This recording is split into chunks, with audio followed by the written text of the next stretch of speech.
Hey, everybody. Welcome to another episode of the Coach's Corner University podcast. I am your host, Paul O'Neid, and today I am joined by a new friend of mine, Ben Mayfield Smith. Ben is the founder and head coach at Matter Athletica and host of the Matter Mindset podcast, and he's also a competitive bodybuilder. Welcome to the podcast, Ben. Thank you for having me, brother. Appreciate it. It's my pleasure. My pleasure. I've been meeting so many new people lately, and I've had the pleasure of getting introduced to first Coach Kavanaugh, and then he introduced me to Aram, and then to you, and it's just kind of been snowballing. And each person I brought on the podcast has kind of extended their networks to me, and everyone I've met has been super cool so far, and it's been great for me to network. So one thing I find with Cav, he's very people connecting. Like he's just always got someone for you to meet. Which, you know what, I love, because the old adage of your network is your net worth. The more great people 100%. You can surround yourself with, the better it is. I just finished speaking to a new friend of mine, Jared Hamilton, on his podcast about how environment plays such a role in people's success. And when you surround yourself with like-minded, highly motivated people, it just lights you up. And that glass ceiling that you might be seeing with yourself completely gets lifted because you see what other people are doing. I've always, not always is the wrong term, for a very long time I've been of the belief that your potential is often limited by the capacity of thought that your group has. So if everyone in your circle is only thinking so high, when you step out and try to say I'm going to go after this big goal, they quickly pull you back in. No, we don't think that here. So you're always the more you start to evolve and take off and get bigger and extend yourself, want to push yourself further, you have to evolve your circles to higher levels of thinking. Otherwise, you get anchored down into, there's that first post-high school college social group, and everyone's on the party and drinking, and it might expand slightly with your work life, but it's always the same mundane conversation.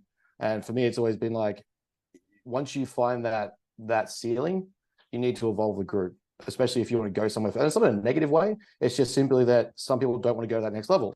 And if you do, you just have to evolve to that next group and put yourself in those situations. Well, and I want to make sure that people understand it doesn't mean you can't be friends with normal people. Right? Exactly. 100%. It just means that, you have to expand your scope to those people who are in the shoes that you want to fill. Exactly.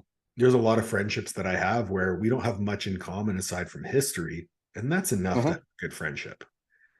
Mate, one of my best mates, father of my godkids, known him since we were 13, 18 years now, longer than we've been, the time that we've known each other is longer than we were alive when we met.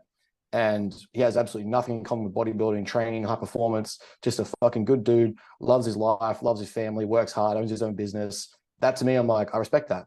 We don't have to sit there and get drunk and talk shit. We just catch up, hang out with his family, have a good time, go home. And that to me is that's all I need. Wait, so Aussies don't just sit around and get drunk and talk shit?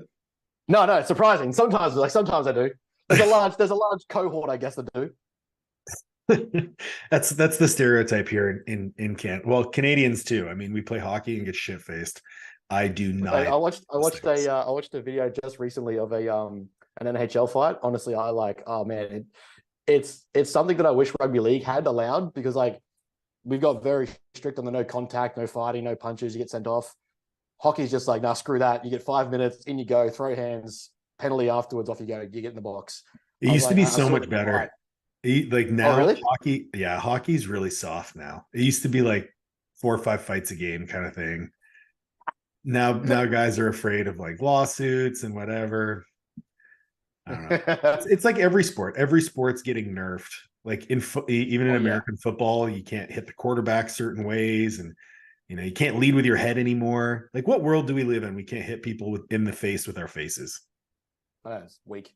I mean, I when I first heard that rule change about the quarterbacks, I played rugby league at a decent level, and my position was kind of I guess the equivalent to a sort of quarterback, play driver and stuff like that. Yep. And I was the one that got hit the most. You just get smashed. Everyone's job is to get out and basically just drop you, hurt you, make sure everyone knows about it, and then get on with the game. So when I heard QBs now can't be touched, I was oh, come on, man. I'm playing the wrong sport. Yeah, I was I was in the wrong game. Listen, so tell me a little bit about yourself, man. We talked a little bit off camera about, you're coaching mostly bodybuilders, high performers. How did you get to where you are today? Man, so like long story again, like, it gets a little bit emotional, depressing. Like, I've told this story 100 times, so I usually have to give some sort of like warning. But I played very decent levels of rugby league growing up. I was always in a competitive environment, two older brothers, a very competitive dad. Everything was always competition.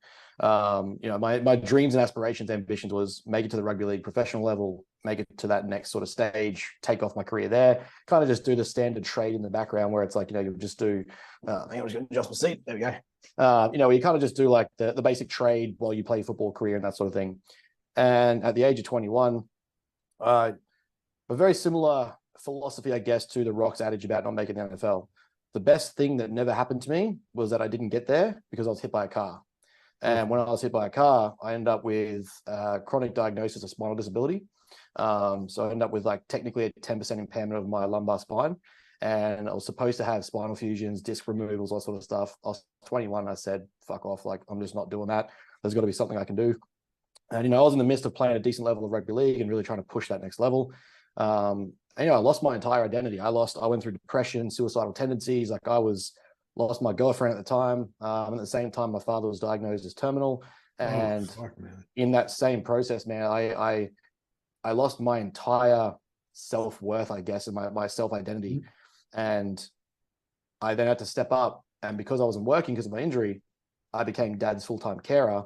And basically was like, my problems became less significant because, well, mine was a back injury, court case, civil cases, lawsuit.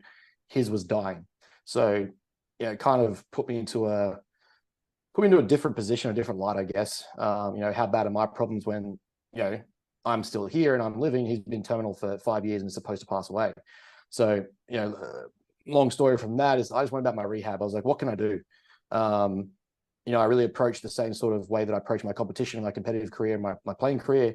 And so like I put a competitive edge to my yoga, my rehab, my physio. It's like, how much more can I do? How can I outperform this person? How can I be a better rehab client? How can I be, just the competitive nature that served me for so long. I just cross-correlated it to, I guess, my rehabilitation and trying to get better. And I had like 21 doctors by the time I was 24 tell me I was fucked.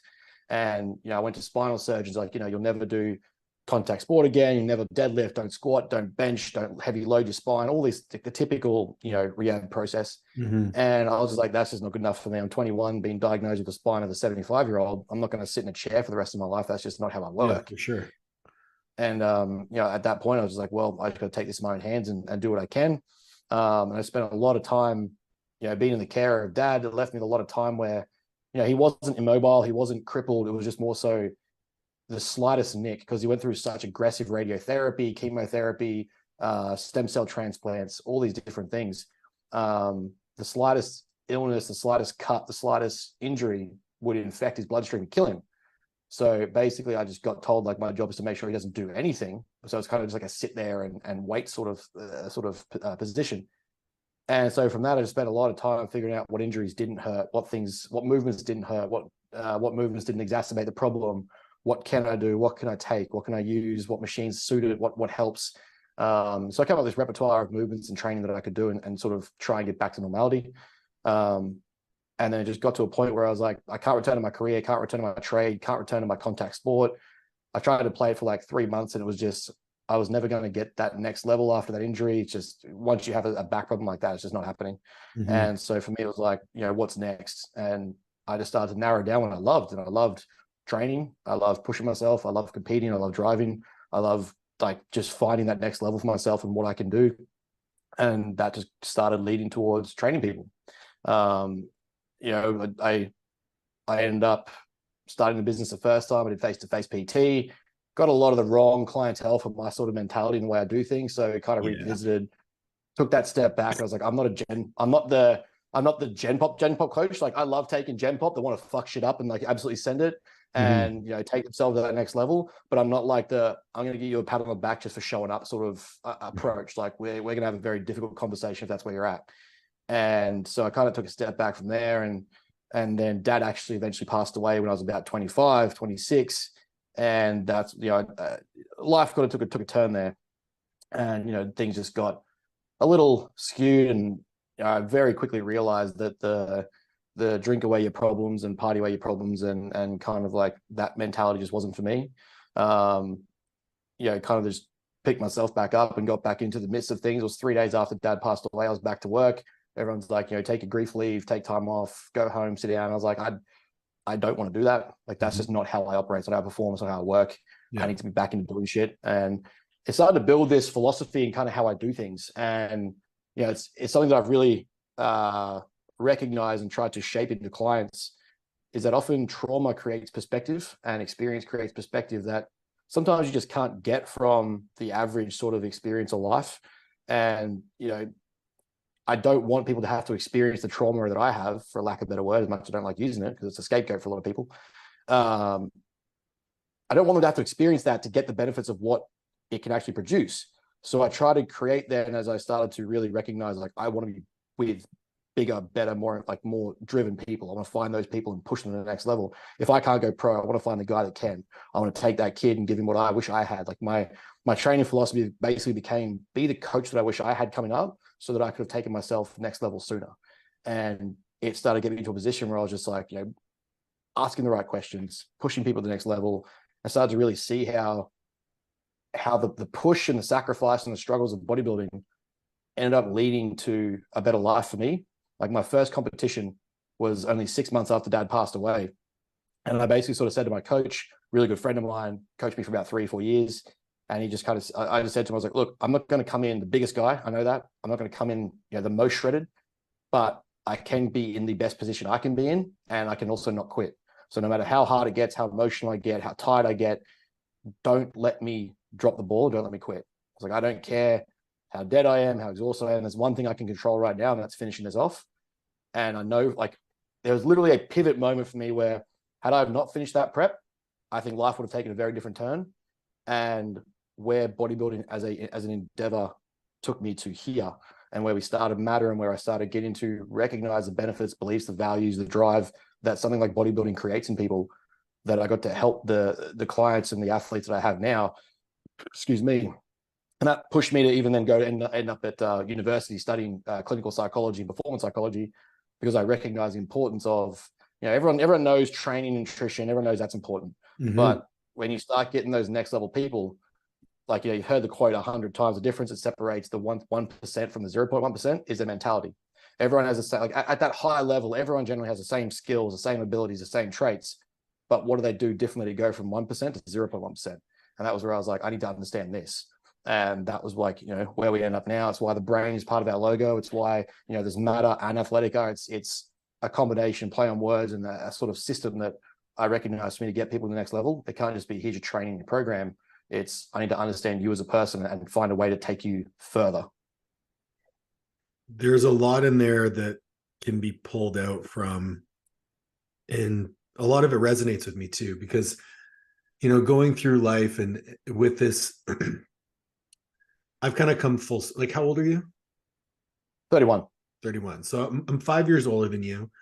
And I kind of feel like I've had both extremes. I've been on the extreme of whatever it takes. I don't give a shit. I'm going to, there's a brick wall in front of me. I'm going to run my face through it, and I don't care. And then I am where I am now, where I can do that. And there's a time and a place for me to do that, but I know when is the time to back off. Yeah. But you said something that I don't think a lot of people actually admit, and you said it freely. You said, I'm going to coach people who want to fuck shit up. And if you don't want to fuck shit up, I'm not the coach for you. Oh, 100%. Yeah.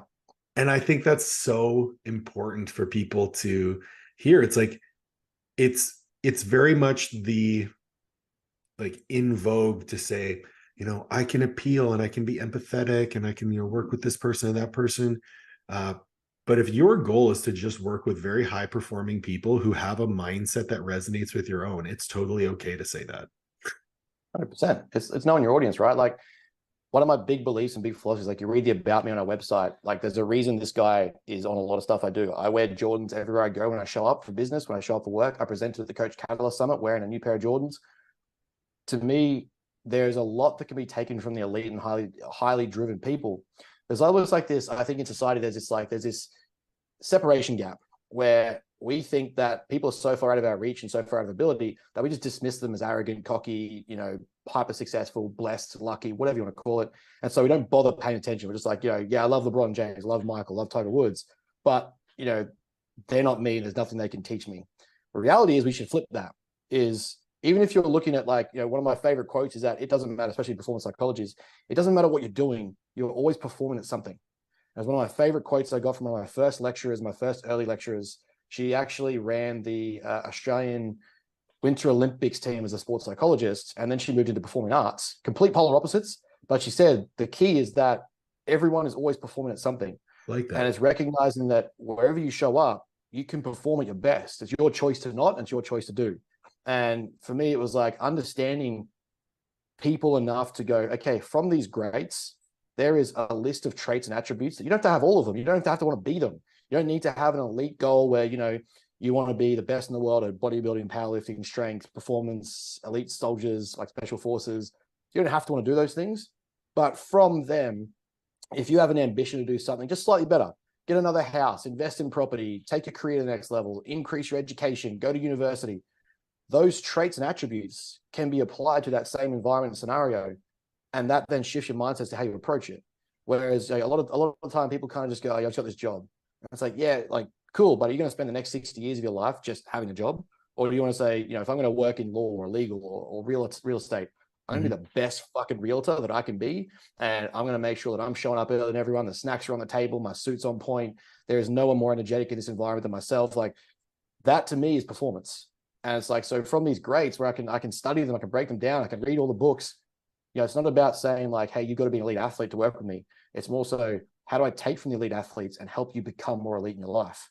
And a lot of the time, those traits that I work with, I don't actually have, you know, 1 million bodybuilders at one time. I grow my guys and they recognize I want to bodybuild because I see the attributes and skills that go into it. And I want to see if I can do it. And I build them up over time to get to that position where it starts, well, rather than that, you know, that quick, rapid, oh, I've done a fat loss phase at a local group class. Now I want to do a bodybuilding show. That doesn't fly with me. We're setting goals and strategies and building your life up over time so that if you decide to do that next intense thing, we have the foundations and systems that these elite guys use and work with and get better at. And we're going to implement them into your life so that you can handle it and try it out. That to me has yielded far better results mentally, psychologically, financially, physically for all my clients than if we just go, oh yeah, I do 12-week preps. Like, you never worked with me before. Let's do 12 weeks. Like, fuck out of here with that. It doesn't work.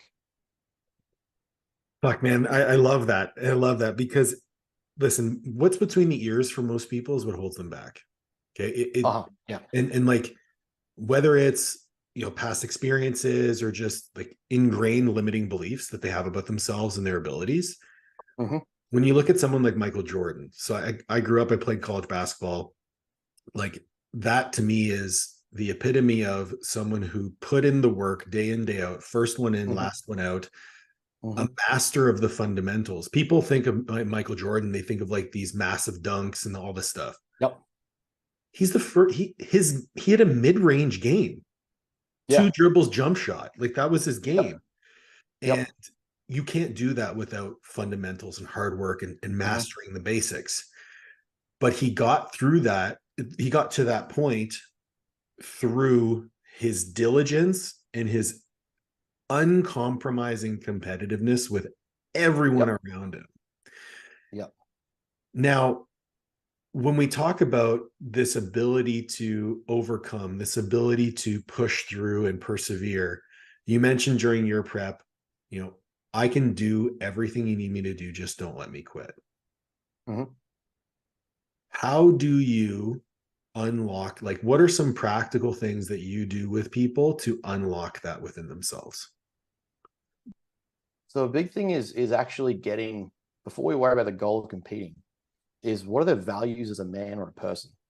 A lot of the time, like, our values and our priorities focus the principles that govern our life and the directions we want to take. And like, you know, I use this really extreme example when I talk about it, and I've talked about it on a podcast before, is if I'm someone who wants to be in nature and I want to be a conservationist, and, you know, that's my values, so I claim, but I work in oil or I work in mining, those two things, like, they're the most polar opposite extremes that I can come up with, where I'm like, your values don't align with your priorities and your actions. So at a certain point, it doesn't matter what I say or what I do, there's always going to be an incongruence, and that incongruence creates friction. And the second there's friction, if you're not mentally there and you're not fully hooked in and you're not locked in emotionally connected to it, you're fucking gone. And I've seen it time and time again with preps, with bodybuilding, like people come and go with the wrong mentality to approach it. You know, I've done a cut before, so I can handle this, make it as hard as possible, give me all the problems, make me suffer. And they drop in like 6 weeks. And, you know, power, I don't care. That's cool. Power to you. It's not your thing. That's great. But it's the approach first where you can go, all right, before we start this endeavor, what are your actual values in life as a person? And what are the priorities in your life in regards to your family, your social life, your friendships? Because like for me, the priority is the goal I'm on, the task at hand, and nothing else is getting in the way. Like I will miss birthdays, I'll miss weddings, I'll miss funerals, I'll miss, like, it doesn't matter to me if my purpose and my values are to serve the greater good of society. And I genuinely believe that what we're doing and what we're going to end up doing is going to change the way people view performance and the way people perceive their ability. That to me is greater than my personal and social life. So I'm not going to be the one out drinking at midnight on a Saturday. I'm not going to be the one, you know, coming home at 5 a.m. I'm going to be the one getting up at 6 so I can go work and train and cardio and do my job. So those things to me, like once you have those, the clarity becomes a lot easier. And then it's just a matter of just sort of shaping the actions and the attributes and the abilities. And we start to move towards that outcome.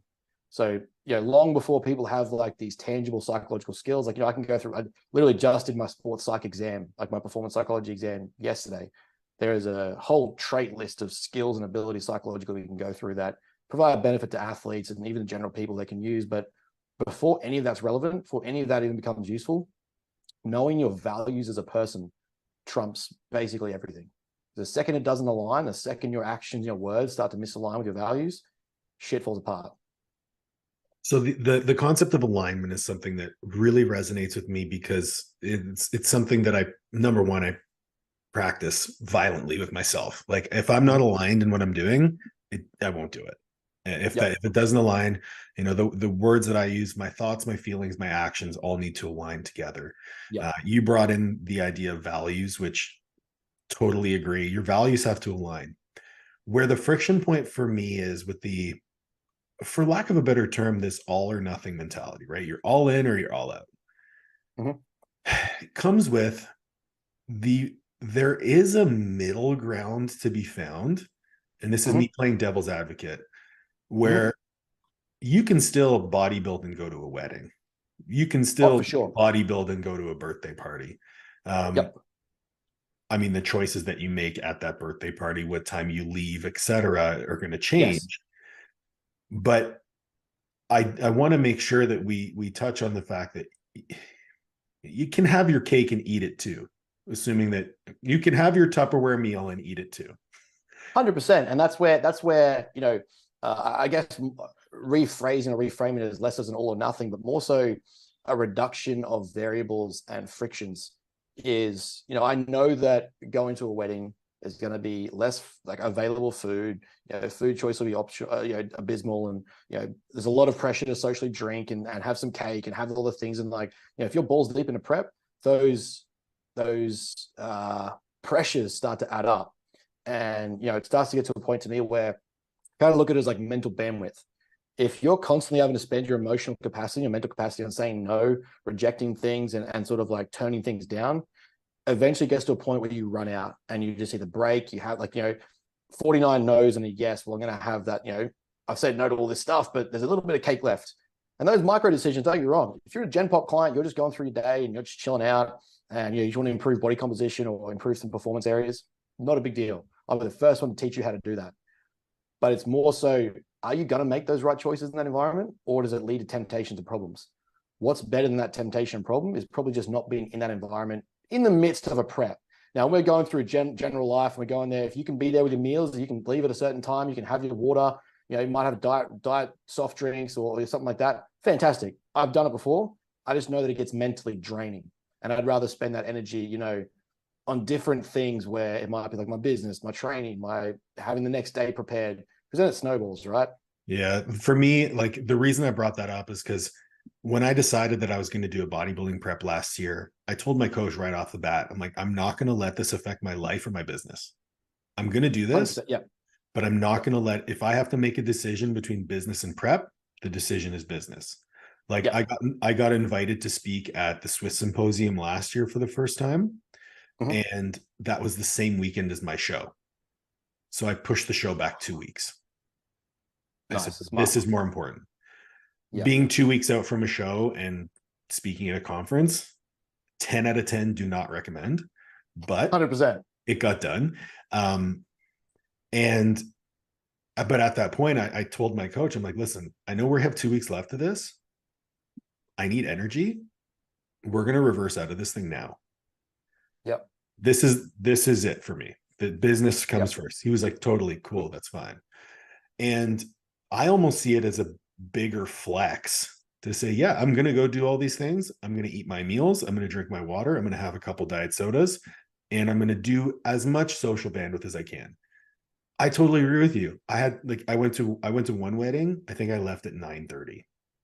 I was just done.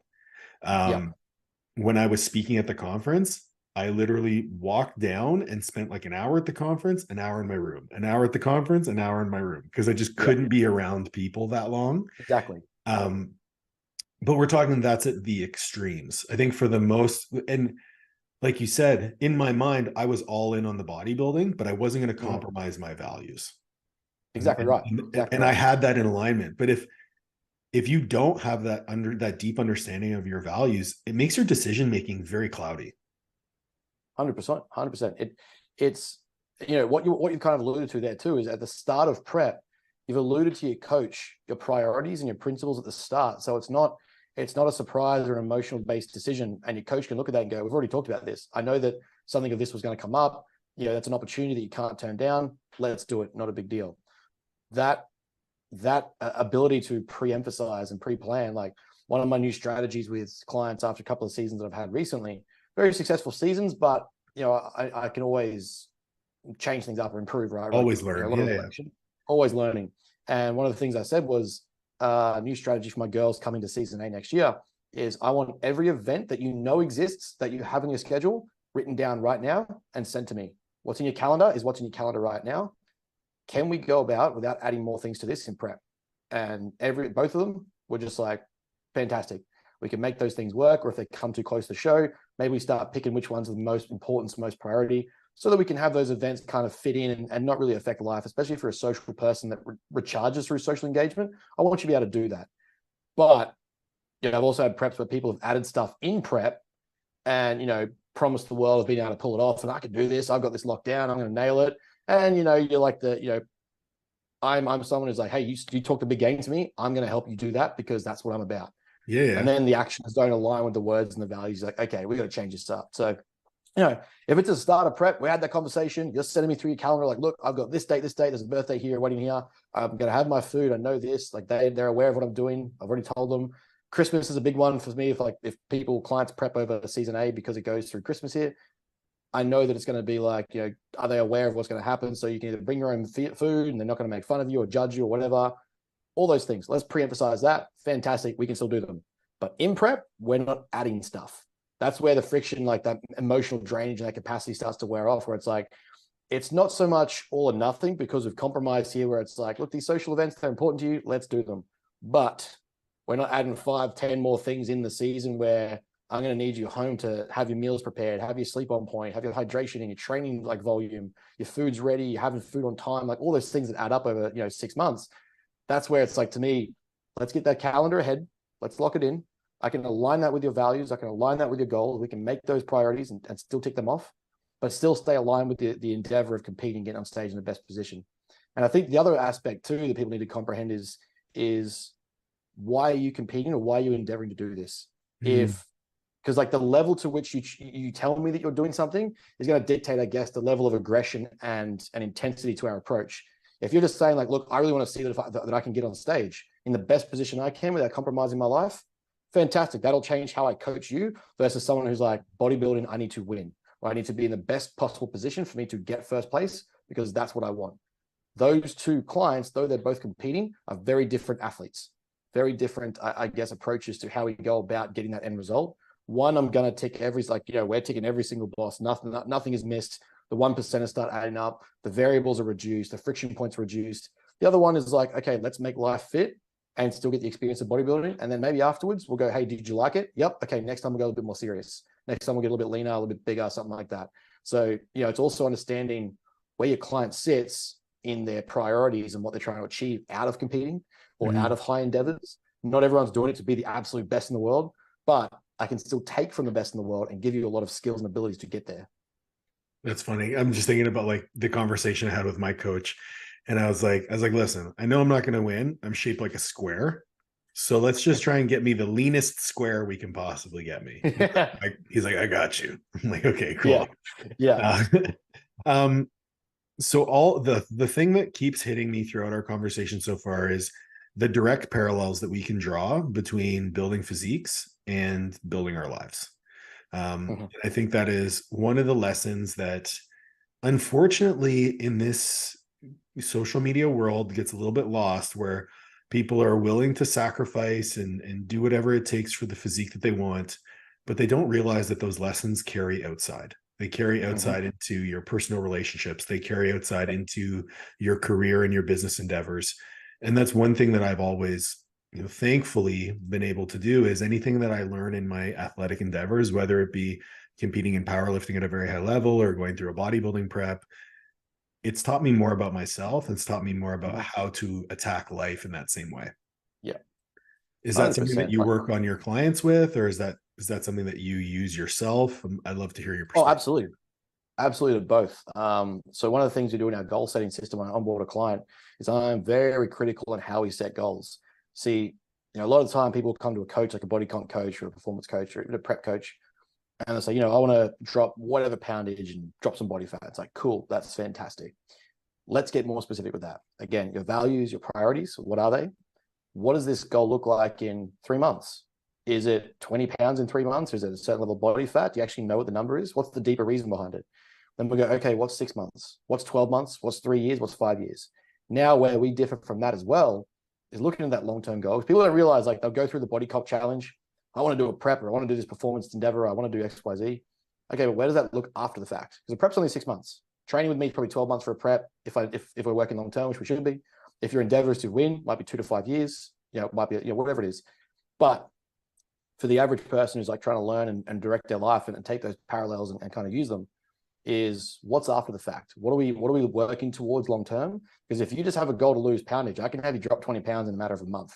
That's nothing. That's honestly a piece of piss. However, what do we do after that? Where are we going from there? And so what we have our clients do is map out as detailed as possible. Now, it's always going to change. I call them evergreen, because a goal to me should never be actually a general long-term goal should never be really reached. It should always be just out of grasp enough that it's going to stimulate motivation. It's going to stimulate anticipation and dopamine, so that you're constantly striving for that next thing. But it doesn't mean you can't sit and reflect on what you achieved. My 5-year goal only 3 years ago when we started the company, actually 2021, was in 5 years I want to speak internationally. In August of this year, which made it 18 months, Cav flew us over to America, and I presented the Coach Catalyst Summit to 200 people. First international presentation, and Cav's just like, you're up. And I was like, sweet, let's do it. I set 5 years, we did it in 18 months.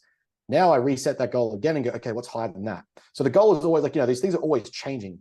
They're always like evolving and progressing. You should never really reach them, but you should be striving towards them. When you do reach them, it's just reassessing and adding that next thing.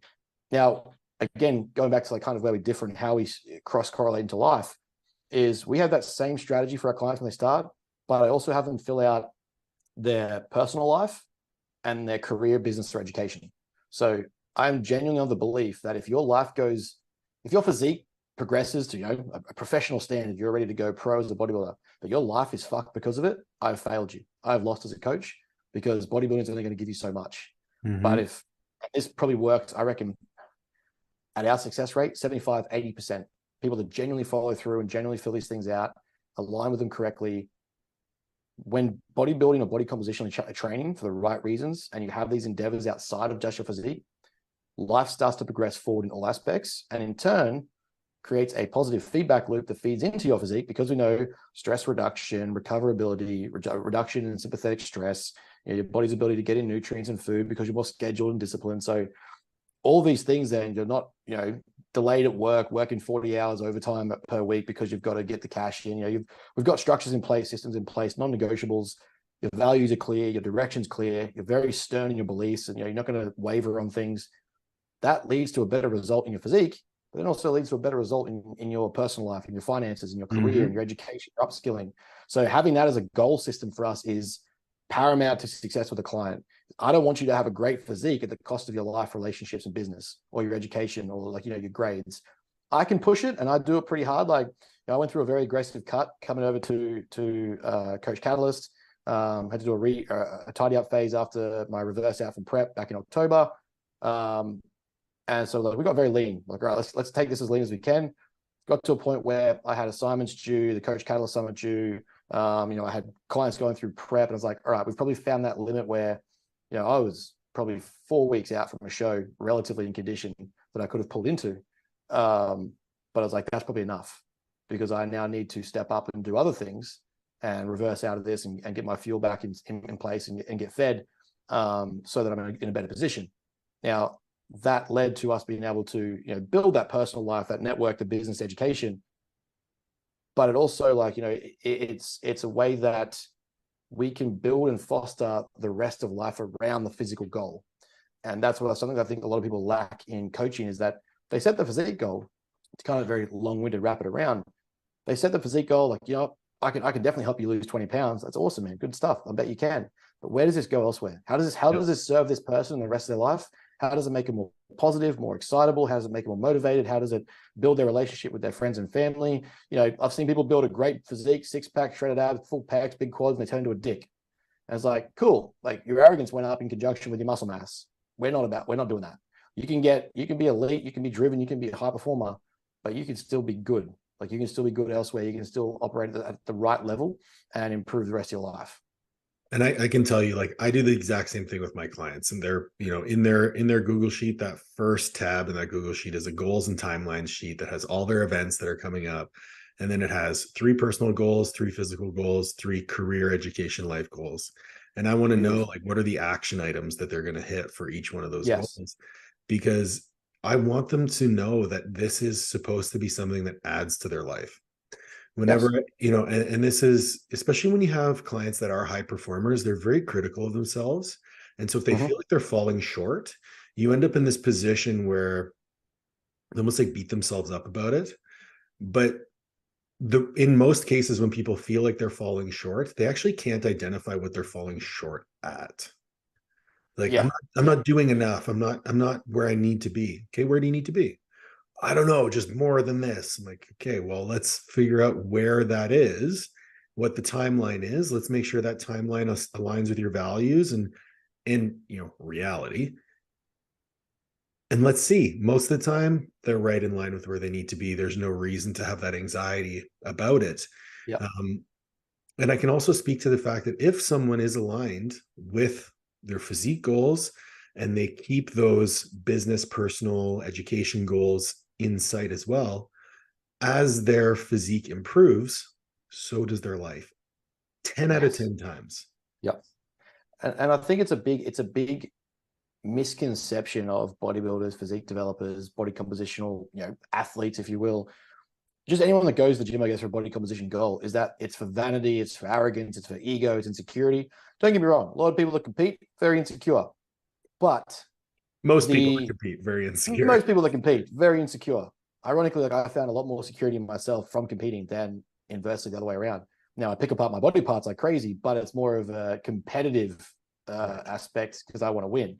But the thing is, when we look at this properly and we have these right reasons and the why is deep enough and the purpose is great enough, as Nietzsche once said, he who has a why can bear almost any how. And we get to a point where we can actually foster a better life through the disciplines, delayed gratification, goal setting, the striving forward, the progress. You start to, when you have that destination in sight, or at least that roadmap, that plan, you have that resilience to get through the shit, because you start to see there is a reason for why I'm doing this. I'm pushing myself in this direction. I'm taking off here because if I'm trying to get to this significant place, I'm trying to get to this next level, or I'm trying to reach this end point. If you don't have that, something comes up and gets in the way, That's it. The amount of people that I've seen like talk absolute game, like they're in my ear and I'm like, this is fucking sick. I've got this guy, like we're going to go pro, we're going to do this. And it's like, you know, the first sight of trouble, struggle, obscurity, and they're out the door. And don't get me wrong, great. Again, don't care. But it's more so because they weren't truly locked in and set in where they're trying to go, the reason for sticking it out isn't greater than the friction and the problem that's causing it. And so they often, they waver and they drop off and just say, you know what, I've got to deal with all these problems. I mean, you know, one of the things that I do, and, you know, it gets, again, very extreme when I talk about it, is why, like, having been a carer for my dad, when I go through a top set and I'm training and I'm fucking exhausted and, you know, like hack squat 240 or I'm benching 140 or inclining 140, whatever it is, and I know it's going to hurt, but I know there's a reason to it. I will close my eyes and visualize dad sitting next to me in his chemo chair, looking at me and saying, like, are you really that tired? Like, he's in his chair, needles in his arm, chemo's going in, getting that delivery of toxins into his body to try and fight to survive and live. And I'm going to complain about the ability to actually get to train and put myself through suffering. Like, that to me, like, it gives me a resilience tool where I'm like, I'm choosing this and I can actually work towards something positive. The suffering and the hard is building the good. What right do I have to complain? What right do I have to slow down? What right is this really enough of a reason to quit? He can sit through a chemo like therapy twice a week, 8 hours a day. And, you know, he battled that for like 10 years. And I'm going to sit here and say, you know, this hard shit that I'm going through, which is like an assignment on top of some prep athletes, on top of some business stuff, all things I'm choosing to do I really have the right to sit here and complain? Do I really have the right to like pull out of this?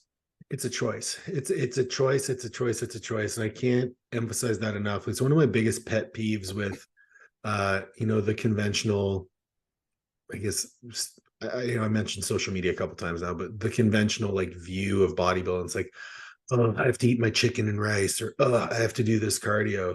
It's like, there's no one holding a gun to your head. You do not have to do anything. This is a hardship that you're choosing to endure because you believe that the payoff is worth, like the juice is worth the squeeze. And the level of resilience that you have to say, you know, I can bear any hardship because my purpose is where it needs to be. Like, my purpose through this is blank. I had a moment during my own prep. I was walking my dogs in the dog park, so tired that picking my feet up and putting one in front of the other was unbearable. And I just started crying. And I was like, I'm crying at the dog park by myself. Like, this is embarrassing. And then I paused for a moment and I was like, oh, this is why you wanted to do this. And because for me, bodybuilding, like, I didn't give a fuck if I won. I just wanted to replace the hardship that I had with powerlifting with something else because I couldn't powerlift at the time. I'm like, oh, I found it. I found the hardship that I was looking for. And because that was my purpose, the resilience was easy. It was really easy to just go, okay, this is me now. I'm just going to keep doing this. And I think a lot of people miss that. I think, you know, when it comes to business, I don't think people really have a solid why to the things that they do. Like, when I say that my goal is to raise the bar, that's across the board. That's with my business, that's with my relationship, that's with my own endeavors. I thrive on growth. I thrive on that, reaching that next level. And sometimes I don't even know what that next level is. I just know that it requires more. And that fires me up. So to endure the hardships that come along with that, you know, and again, there are certain values that I'm not willing to compromise on. Like, when I go to conferences and I see these high performers that bags under their eyes and not sleeping and, you know, milk bag bodies, I'm like, this is, bro, like, I'm filling out this 2XL. You need to hit the weights. Okay. But I'm willing to endure the hardships that come along with, okay, well, if you have these values, that means you have to be even better at time management. You have to be even better at outsourcing. You have to have even better systems. So choose your hard. Right? Exactly. And, you know, it's why I think, like, especially now that I work with a lot of coaches and, like, you know, we're working on bringing out courses and education, upskilling and stuff like that. Because, you know, the level that I want to get to, in the position I want to put the company in, and where we want to make impact and effect, is at a larger scale. Like, I use clinical psychology and clinical study to understand people so that I can better reach them and help them out and see where the problems are, see where the issues lie and what they're doing. I look at myself like my endeavor is like a mixture of Peterson, Tim Grover, and like, bodybuilding, kind of all align into one aspect of how I like to approach performance. And, it's the thing for me is that a lot of people I find when they start with us, especially in business and things like that, like, I want them to give me their business goals. I want them to give me their career goals. I want them to give me their, what's your client base like? We don't deliberately mentor people at the moment, but it's like, I want to see where you are so that I can check back in 2 weeks and say, okay, what's your sales like this week? We're building our physique, but what are we doing here? What's the reason for these sales? Why aren't the sales landing? What's your passion like in the console? Because, as you said, a lot of people in business, they don't understand why they're doing the thing. They might understand that they want the bottom dollar and they want the money. And yeah, PT is a great way to make cash. Like, actually, it's not, unless you are in that position to impact your niche market, reach the audience you're trying to get to, make that next level with the clients that you're going to get, and actually put in the yards and build up, right? So, understanding who I am, where I want to go, the impact I want to leave behind, it's going to help you then when the shit weeks kick in, when the clients drop off and there's a bit of like, the drop backs in leads, or sales are dipping, or clients are pulling back and dropping off. Money's a little bit tighter because profit's gone down, all these bills came out, all that stuff that really starts to suck. Again, just like bodybuilding, you got to realize that you can pull out at any point and go back to a regular job. You can go back to 9 to 5. You can go back to a trade. You can go back to a retail job, clerk work, whatever you want to do.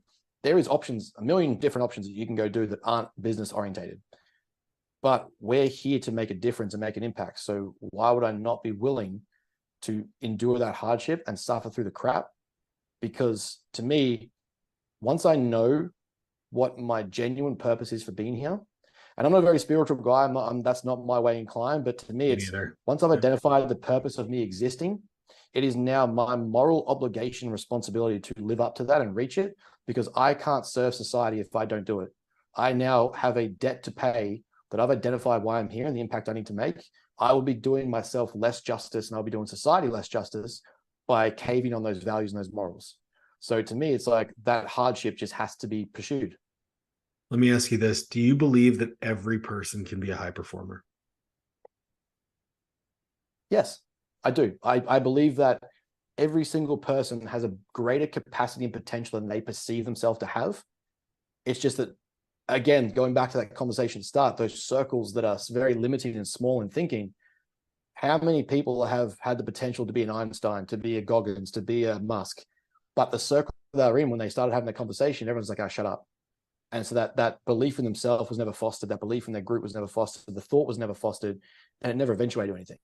So, how many people have the ability to, like, I don't know, I used to be a tradie. Like, when I had my back, I was, up at 4 a.m. to drive an hour and a half to work, to be on site by 6 a.m. And there was a lot of guys doing that. Like, that's a very high driven skill to be able to get up that early, show up every single day, put that work in, but then they ruin it by sinking, 2 cartons of piss a week. For Americans, that's like, sinking beer, having beers. They're, eating crap food. They're going home exhausted and tired to the missus. The kids are not really getting spent time with. They're not, building any sort of physical life or financial stability. They're just working because work. But that skill of getting up at 4 a.m. to drive to work and be on site. That's a skill, yeah. It's a skill. Like, it is a trait of conscientious, task-driven orientation. Now, one of the most successful skills and personality traits that we see in elite people is conscientiousness, task-driven industrialness. And so it's like, even the most basic tradie, if they want to refer to them that, like, they've got the potential to be at that next level. Like, do you just want to be the tradie that works on the site, or do you want to own the site? Do you want to own the company that's building the building? Do you want to own the trade company that's, doing the fit outs and doing the laboring, all those things? And it's like, I believe I would have been, it doesn't matter what skill, what industry I would have gone in. I can't be someone who's like, just being enough is enough. And I think a lot of people are that way inclined. I've said this before, where you take a group of men and you ask them in a group setting, you're like, I say I walk into a group of a footy team. Hey, what do you all want to do with your life? Like, where do you want to go from here? High school, after school, whatever. And I say, I want to get a trade and do this. I want to do these cool things, blah, blah, I want to do this. Take each one of those guys individually put them into a private room and actually have a sit down conversation, say, what the fuck do you want to do in life? And where do you want to end up before your time's finished? And you will get a much deeper, more profound endeavor, but they're too scared to say it because they're scared that everyone else is going to think something about it. And so it limits their belief in what they can actually do.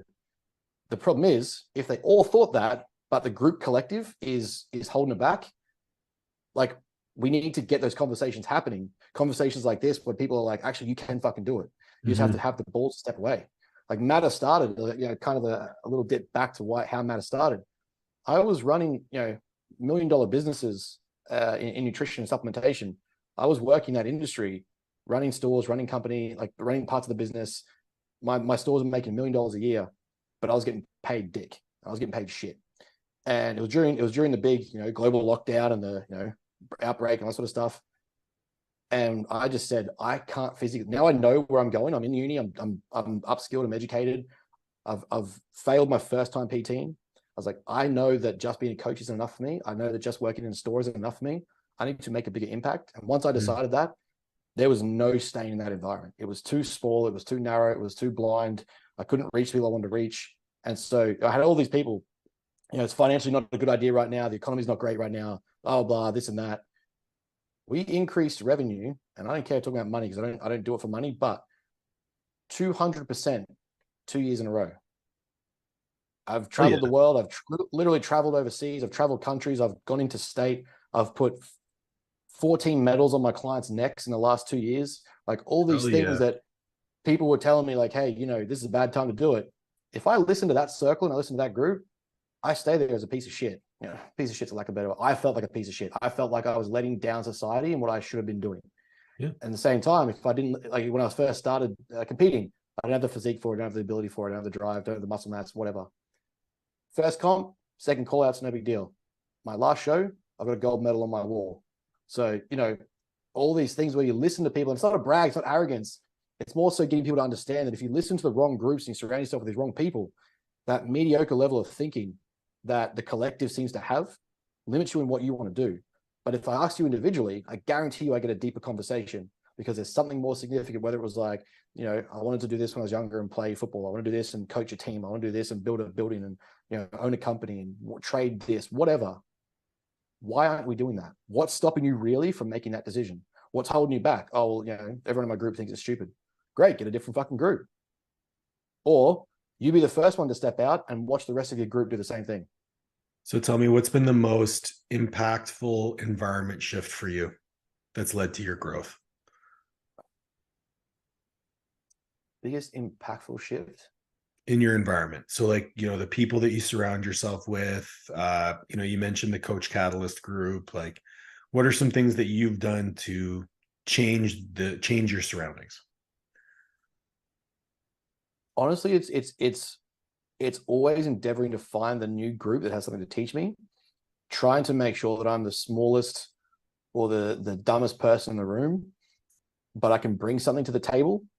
And then, finding people that think like me. The joys of social media means guys like me and you can have this conversation. 40 years ago, you're kind of limited to who was in your room, who was in your environment, who was at your job site. So having those conversations sucked. Me and Cav met through my partner and marketing director exchanging details on Instagram, and Cav being exposed to me being exposed to Cav. We had a podcast like this, and he ends up being one of my closest mates, one of my mentors. I look at him as like a very almost father figure like character, because I want to live up to the standards that he sets, and I want to push myself to the level that he sees that I can reach. Otherwise, he wouldn't invest in me. Mm-hmm. So just having that access to social media and reaching out to people, going, why are you here and how do I get there? Rather than being like, oh, fuck that guy, he's arrogant or he's above me or he's better than me, whatever. And the people that I've met since has just been stupid. Like the interactions we have now around the world, like this morning, we're up at 3 a.m. to be on a mastermind group call. Mm-hmm. Cav's over in Virginia near DC, and it's midday to him. We have to get up at 3 a.m. on the Wednesday to have that call. But now we're in the room with people that are elites at what they do. They're world class. Like my network is now quadrupled, tenfold where it was. And there's nothing wrong with the network I had. I still keep a lot of those people around because even in Australia, we need that connection, that network. I need those individuals, back and forth. There's a lot of exchange. I'm constantly learning. But there's an even bigger conversation happening now that I'm involved in. and I can contribute, and I start to recognize I actually probably have more worth than I thought. I can actually help these guys out. Now they can help me out. Now, just through knowing Cav, you guys had a conversation. He's like, hey, I'm going to introduce you to Ben. Now, I mean, you get to have these conversations. So by constantly putting yourself in environments where the people around you are almost above you, or like at that level you want to get to, they're going to help you get there, because they, Absolutely. they're not there to hold you back. They're not there to talk shit, talk smack. I can't serve Cav with money or anything like that. Like, he's a lot more of the best way you serve me is by stepping up and being there and getting better. Because if you get better, I can use you, and I can have you, and I can have you be around, and you make other people better. And, that's how the chain works, right? It's like that downstream effect. Well, now the next person I work with, I'm going to go, hey, Cav stepped down a ledge for me. I'm going to do the same for someone else. And that ability to shift, I guess, and look for those environments and those calls, and not being scared to step up and be in that room. Don't be scared to be the stupidest person, but also don't be scared to talk, has changed my life. Yeah, that growth mindset that gets fostered by people who understand that the more great people that we elevate, right, the more the industry itself gets elevated, and the more people that we bring into the industry, and the more money gets made for everyone else. And I think it goes in beyond that. It becomes like society gets better, because like we're coaches. Like, not everyone's an elite athlete, and I get that. Not everyone wants to be like an elite bodybuilder. But if I work with Dylan, who's top tier lawyer, but he's like tired, he's exhausted, he's overweight, and he's running out of fuel, and we make him healthier, stronger, more driven, got better goals, he wants to take the next level. Now he's doing even better in law. Same thing with someone, in finances, in construction. Like, we had guys that started with us through the way that we kind of deliver our goal setting and our strategies and our systems, end up starting one of the fastest growing mining companies in Australia. And, they went from 3 employees in February to 60 this month. Holy shit. Yeah. And it's things like that, where it's just like the tools and strategies became less about his physique development and more about like his life development through physical development. And, it's just like, again, if I don't show up as my best, and I'm not showing up to be the best that I can be and make that level of impact that I want to make, how am I going to impact the person I'm working with? How am I going to show up for them and help them be better? But if I can make them better, they're now better in their industry. They're now better in what they do. They're now better in the people they employ. They're now responsible for people's jobs, for families, for finances, for people getting paid, for living. That, to me, is a trickle-down effect that comes with us stepping up as high-performing coaches and seeing the potential that people have. Like, this guy was just a poly welder. He had no business starting a business like this and getting to the point he is. But that commitment, that drive, the skills and abilities that came from what we were working on, realizing that actually you can be more than just a poly welder if you want to be, and you can put yourself in different environments and actually connect with people and ask the right questions. Ends up linking up with 2 other people in a very similar position. They start a company. Next minute, they're doing all this work, great results. Boom. Now I need 10 more people. Hey, you got another job. I need 10 more people. Hey, you need 10 more people. That's like, imagine we can do that. Imagine we can do that as an industry across the fucking world. Like, performance coaching then just becomes a whole different game when you look at it from that lens. It's like, I'm not here for a long time, but I'm here to leave a legacy that will impact everyone. I think that is a phenomenal way to branch into some ridiculous questions that I like to finish my podcast with. Let's do it. So that soundbite was beautiful.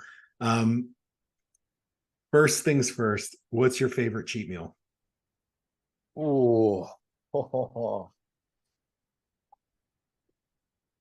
Yeah, we'll go 2 ways. I'm very basic. If I'm really just like at a bland point, I just want something really nice. I love a Chinese fried rice, honey chicken, and then something sweet for dessert, like some ice cream or a donut.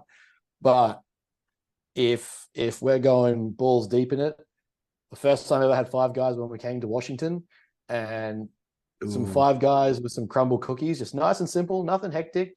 We've got a lot of the industry over here in dessert industry is like making a lot of New York cookies.